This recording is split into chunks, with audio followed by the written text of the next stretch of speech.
मिट्ठू कहानी। बंदरों के तमाशे तो तुमने बहुत देखे होंगे। मदारी के इशारों पर बंदर कैसी कैसी नकलें करता है, उसकी शरारतें भी तुमने देखी होंगी।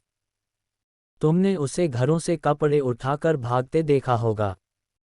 पर आज हम तुम्हें एक ऐसा हाल सुनाते हैं जिससे मालूम होगा कि बंदर लड़कों से भी दोस्ती कर सकता है। कुछ दिन हुए लखनऊ में एक सर्कस कंपनी आई थी। उसके पास शेर, भालू, चीता और कई तरह के और भी जानवर थे। इनके सिवा एक बंदर मिट्ठू भी था। लड़कों के झुंड रोज इन जानवरों को देखने आया करते थे।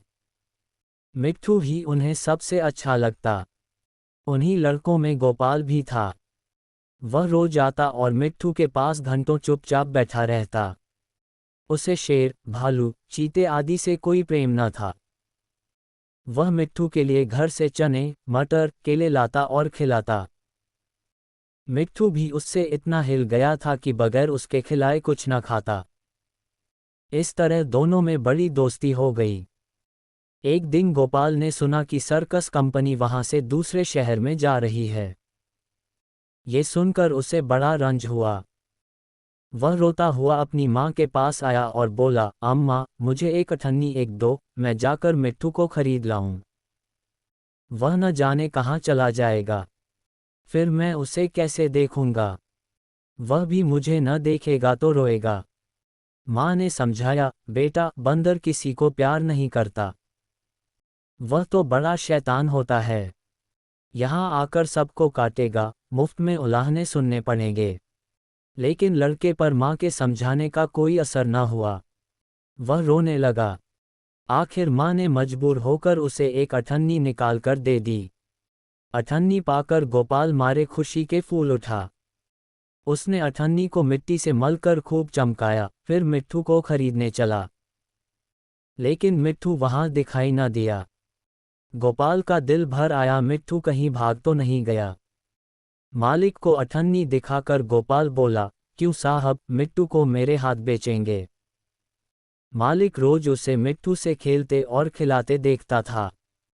हंसकर बोला, अब की बार आऊंगा तो मिट्ठू को तुम्हें दे दूंगा।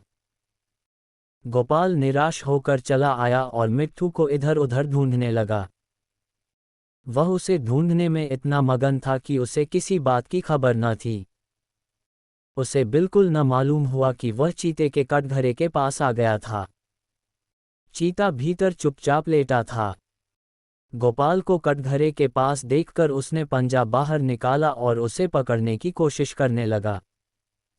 गोपाल तो दूसरी तरफ ताक रहा था। उसे क्या खबर थी कि चीते का पंजा उसके हाथ के पास पहुंच गया है। करीब था कि चीता उसका हाथ पकड़कर खींच ले कि मिट्ठू न मालूम कहां से आकर उसके पंजे पर कूद पड़ा और पंजे को दांतों से काटने लगा।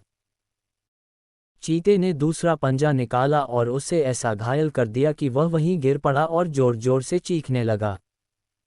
मिट्ठू की यह हालत देखकर गोपाल भी रोने लगा।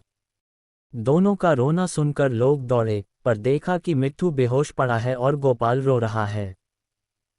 मिट्ठू का घाव तुरंत धोया गया और मरहम लगाया गया। थोड़ी देर में उसे होश आ गया।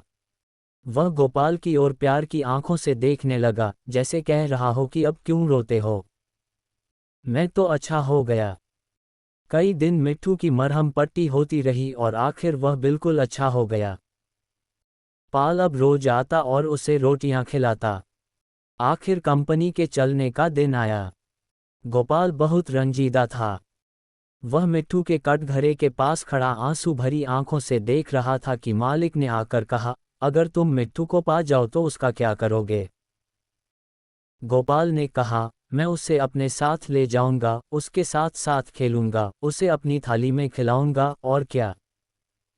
मालिक ने कहा, अच्छी बात है, मैं बिना तुमसे अठन्नी लिए ही इसे तुम्हारे हाथ बेचता हूं। गोपाल को जैसे कोई राज मिल गया।